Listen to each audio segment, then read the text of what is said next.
Bore da iawn i chi gyd a chroeso cynnes i'r gwasanaeth. Fel ych chi'n gallu gweld, dwi draw fan hyn yn Tre Iwan yng nghartre Clwb Harriers Caerfyrddin ar gyfer yr oedfa heddi, ac gewch chi weld pam nes mlaen nawr. Croeso i chi gyd, mae'n hyfryd i gael eich cwmni chi. Mae'r oedfa hon yn oedfa gymun, fyddai'n dychwelyd nôl i'r tir mwyn gwynyddu'r cymun mewn ychydig amser.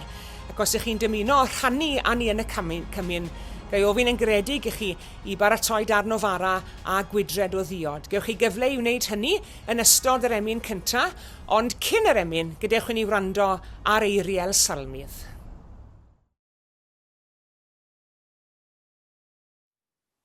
Y ganfed salm. Bloeddiwch mewn gorfoledd i'r arglwydd, yr holl ddeiar. Addolwch yr arglwydd mewn llawenydd. Deiwch o'i flaen mewn can. Gwybyddwch mae'r arglwydd sydd dduw, ef a'n gwnaeth, a'i eiddo ef ydym, i bobl a defaid i borfa. Dewch i mewn i'w byrth a diolch, ac i'w gynteddau a mawl. Diolchwch iddo, bendithiwch ei enw.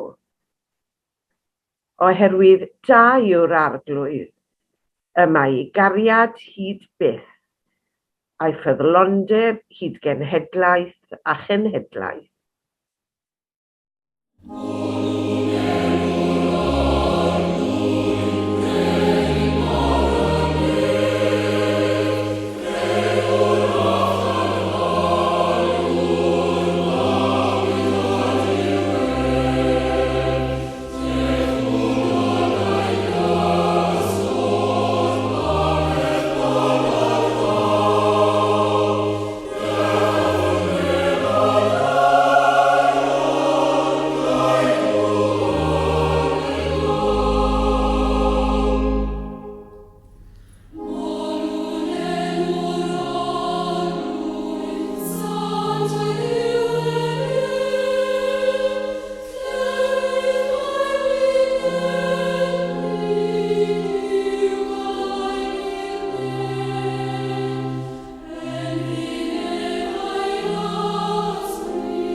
Meddai'r apostol Paul, oherwydd y mae fy mywyd i eisoes yn cael ei dywallt mewn aberth, ac y mae amser fy ymadawiad wedi dod. Yr wyf wedi ymdrechu'r ymdrech lew, yr wyf wedi rhedeg yr yrfa i'r pen, yr wyf wedi cadw'r ffydd.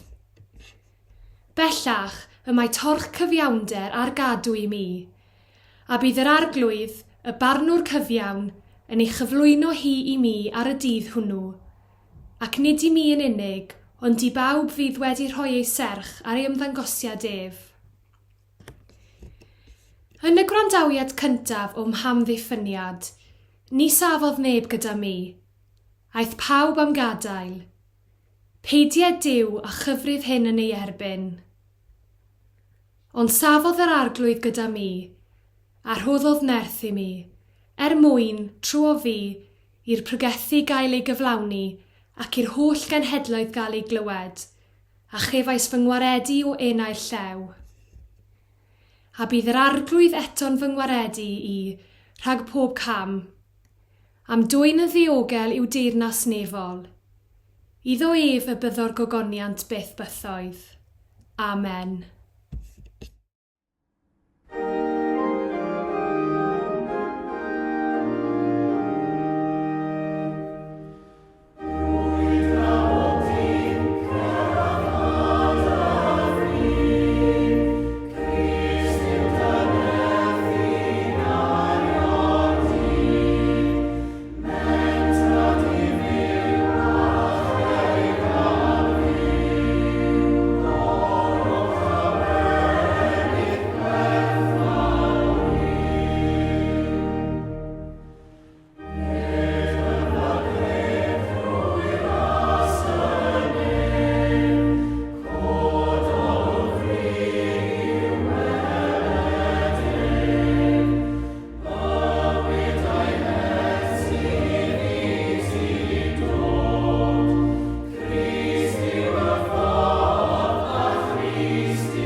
i ddim amdano chi, ond wi wedi mynd yn tymed bach o couch potato dros yr wythnos diwetha.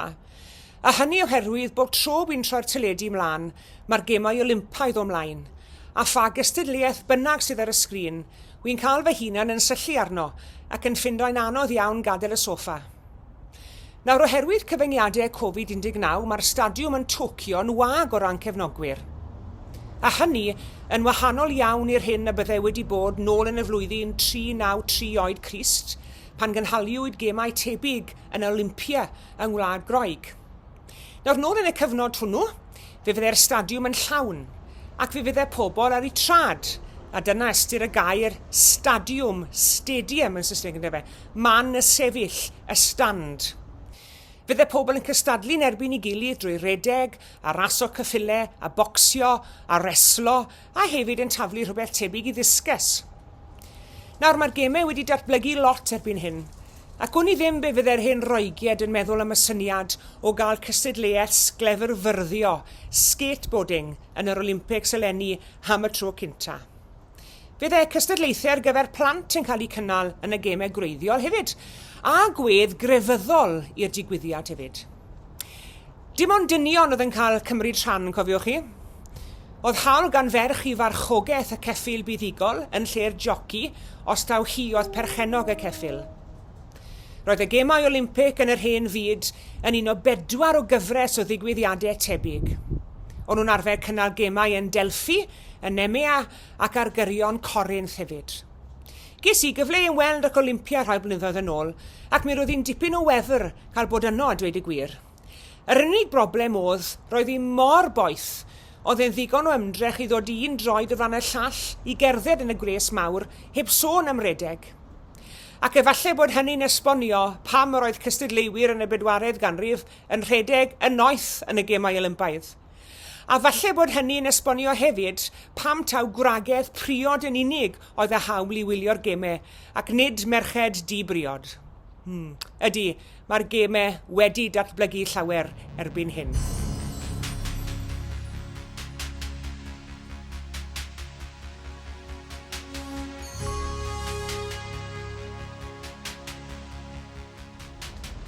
Heddi caiff y buddigwyr fedalau, air ac arian ac efydd. Ond nôl yn yr hen fyd, nid medal ond coron y bydde'r buddigwr yn ei gael. Coron o ddair o lewydd. A'r person buddigol yn unig a fydde'n cael coron. Roedd y sawl y fydde'n dod yn ail neu'n drydydd yn colli. Doedd dim gwobr ariannol chwaith, ond fe fydde'r buddigwyr yn cael eu trin fel celebs am weddill i dyddiau. Ac fe fydde'r apostol Paul wedi bod yn gyfarwydd iawn ar gemau Olympaidd hynafol hyn. Y gred gyffredinol yw tai gwneithurwr pebyll oedd Paul wrth ei waith. Yn Isthmia, ger Corinth. Ac mae un ysgolhaig yn awgrymu i fod hi'n gwbl bosib bod Paul wedi gweithio pebyll ar gyfer y sawl a fydde'n ymweld ac yn cystadlu yn y gemau hyn. Ac mae roedd Paul o bawb yn gwybod yn iawn am y gemau, ac yn gwybod hefyd am yr ymdrech a fydde'n mynd i baratoi ar ei cyfer, ac yn arbennig felly gan yr athletwyr eu hunain. A mae e'n defnyddio'r ddelwedd o ras neu'r ornest ac yn ei ddefnyddio i ddisgrifio'r ymdrech sydd angen mwyn byw bywyd yn enw Crist. Ac mae bywyd pob yr un ohono ni yn gallu bod yn debyg i ras, ac mae ei byw yn galw am dipyn o ymdrech ar adegau.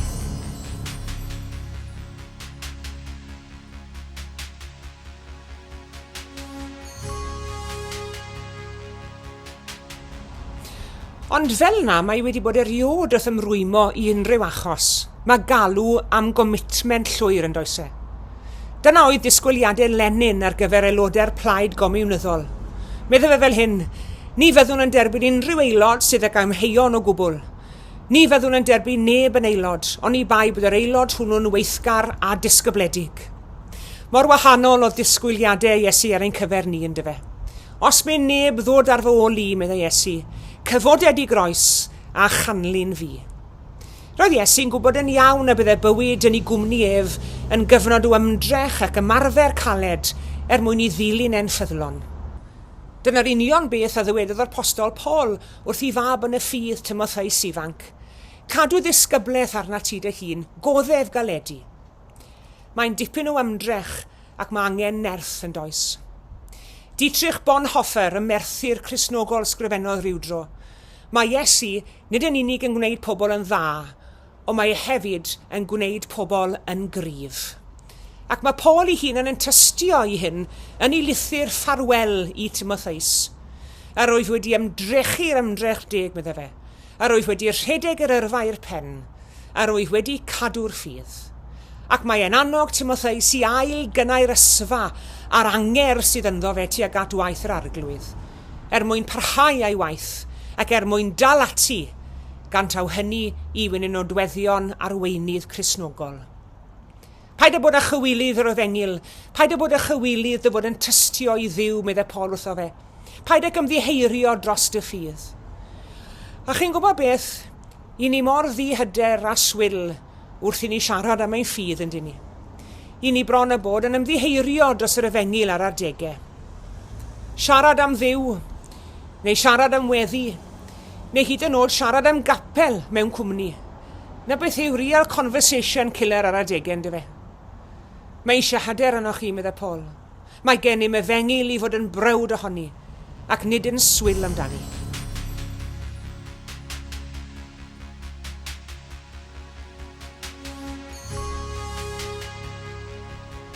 Ond mae rhaid i ni beidio chael sioc os i ni'n dod wyneb yn wyneb o phobl sydd yn anghytuno ni, sydd yn ein beirniadu ni. Na, dyw'r llwybr ddim yn hawdd.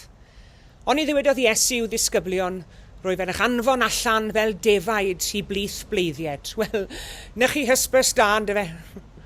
Mae'n elfen o ddioddefaint wedi cyffwrdd â llwybr y Cristion eriod. Elfen o feirniadaeth, elfen o wawd.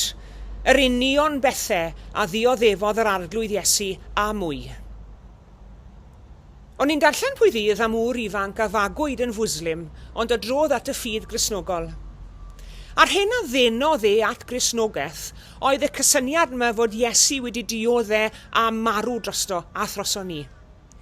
A fe gafodd ei feirniadu'n hallt am droi o'r naill grefydd i'r llall, ond yng nghanol i ddiflastod, fe gofiodd taw dioddef geiriau creulon yn unig o wnaeth tra bod i waredwr wedi dioddef llawer mwy i fwyn.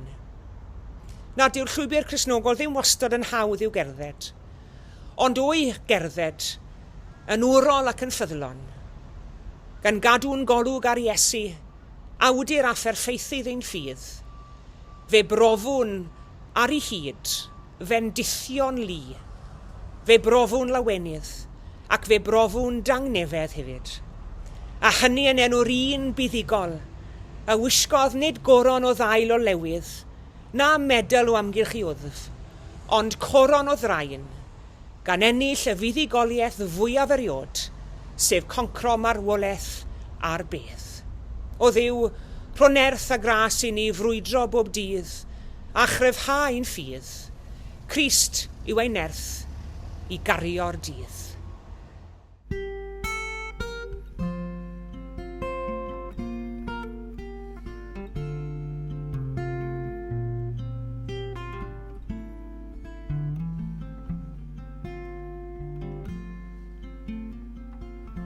Wrth edrych Iesu ar dy groes, a meddwl dy dangau loes, pryd hyn rwyfan di brisio'r byd, a'r holl o gonian syanddo i gyd.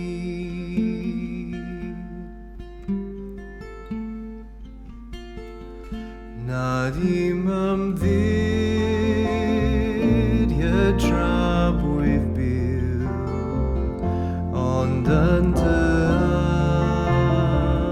angau difyniw, dy boenau di a farol glwy, cael fod yn ymfrost i mi mwy.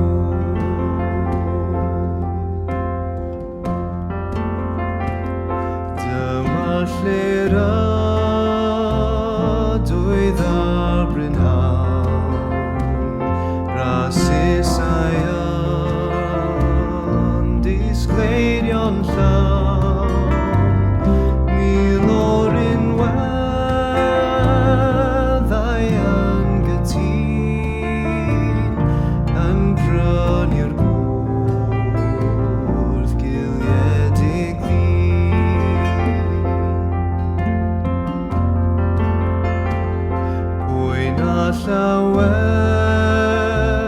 Llawenydd dan y loes, tristwch a chariad ar y groes, ble byr unweddau fel y rhain, erioed o'r blaen, dan goron ddraen.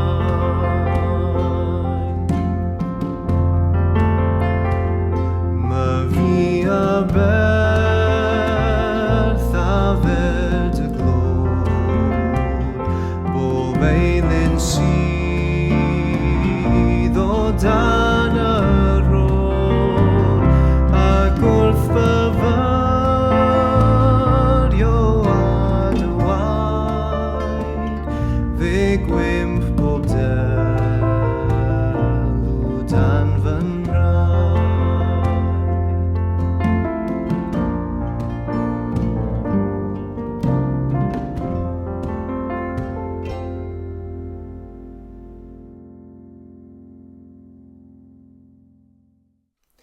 Mae yna groeso i bawb sydd yn caru'r arglwydd Iesu ac yn ei dderbyn yn arglwydd agweredwr i ymuno â ni wrth i ni rhannu'r bara a'r gwin hwn yn awr. A gadewch i ni wrando ar eiriau sefydlu y swper hwn. Geiriau y mae'r apostol Paul wedi cofnodi nhw, a maen nhw i gweld yn yr unfed bennod ar 10 o'r llythyr cyntia at y Corinthied. Oherwydd fe dderbyniais i oddi wrth yr arglwydd yr hyn hefyd a draddodais i chwi. I'r arglwydd Iesu yn nos y bradychwyd ef gymryd bara, ac wedi iddo ddiolch fe torodd y dywedodd, hwn i fy nghorff sydd er eich mwyn chwi, gwnewch hyn cof amdanaf. Yr un modd hefyd fe gymerodd y cwpan ar ôl swper gan ddweud, y cwpan hwn i'r cyfamod newydd yn fy ngwaed i. Gwnewch hyn bob tro ar afwch ef cof amdanaf. Oherwydd bob tro y byddwch yn bwyta'r bara hwn ac yn yfed y cwpan hwn, yr ydych yn cyhoeddi marwolaeth yr arglwydd hyd nes y daw. Gawn ni weddio gyda'n gilydd.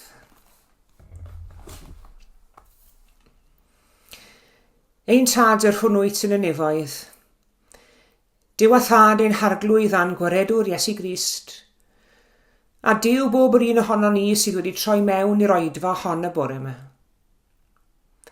I ni'n diolch i ti arglwydd am y fraint o gael cyfarfod o amgylch dy fwrdd di unwaith yn rhagor. Pa le bynnag i ni, a pha siap bynnag sydd ar ein bwrdd ni.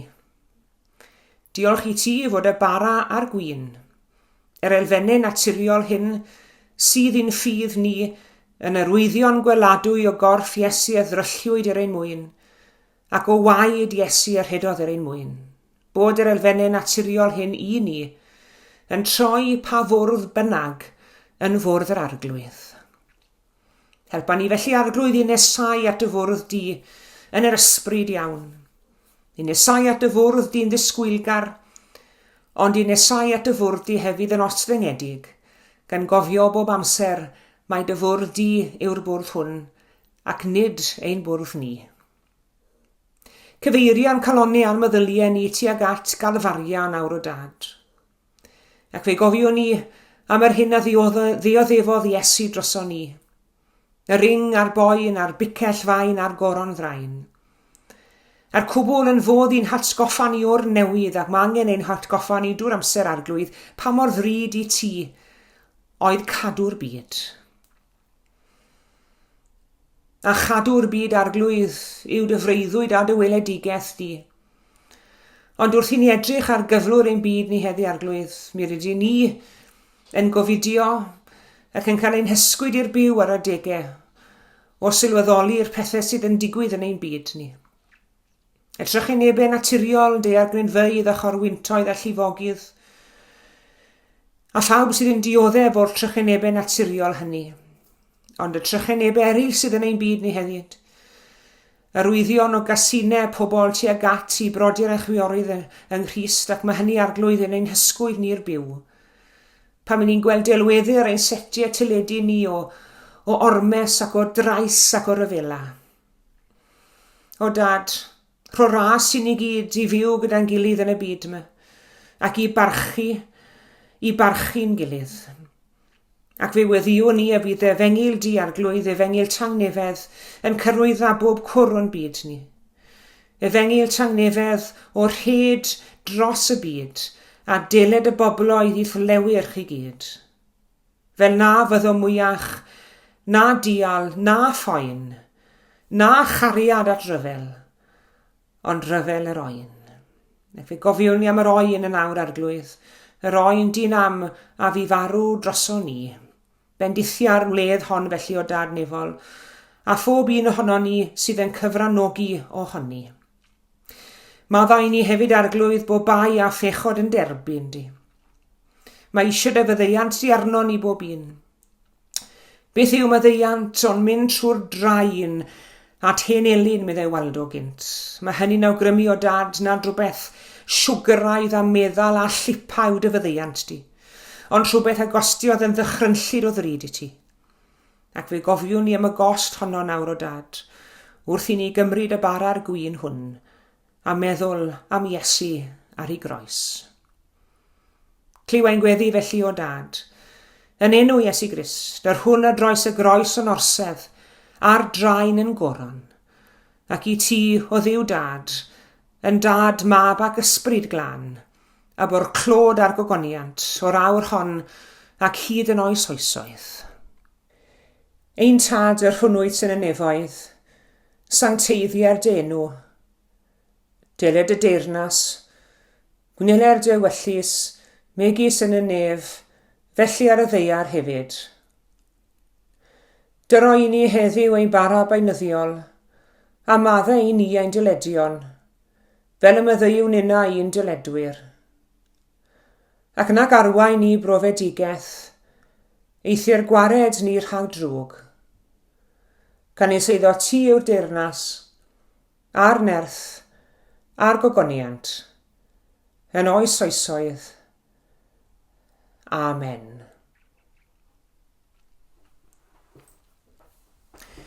Yr arglwydd Iesu yn nos y Brydychwyd ef a gymrodd fara, ac wedi diolch i Dduw amdano fe torodd y dywedodd, hwn yw fy nghorff sy'n cael ei dorri erich mwyn chwi.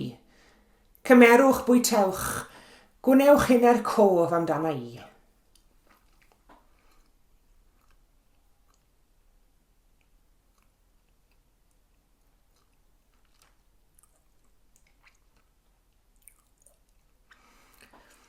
Ac yn yr un modd, fe gymerodd gwpan ar ôl swper gan ddweud, a cwpan hwn yw'r cyfamod newydd yn fy ngwaed i. Afwn bawb o hwn.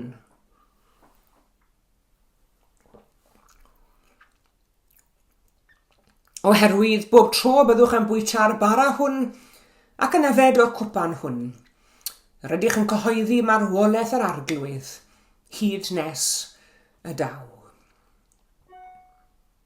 Gweddiwn. Diolch i ti o Dduw ein Tad am ein bwydo ni a chorff a gwaed yr arglwydd Iesu Grist drwy'r wledd hon. Boed i ni sydd wedi derbyn bywyd newydd gan Iesu fod yn fywyd i eraill. Anfon ni oddi yma gyda chysuron y ffydd yn ein clistiau, goleuni dy obaith yn ein calonnau, a thân dy gariad hefyd yn llosgu'r tu fewn i ni, wrth i ni fynd oddi yma i weithio'n dy enw di yn y byd. Amen.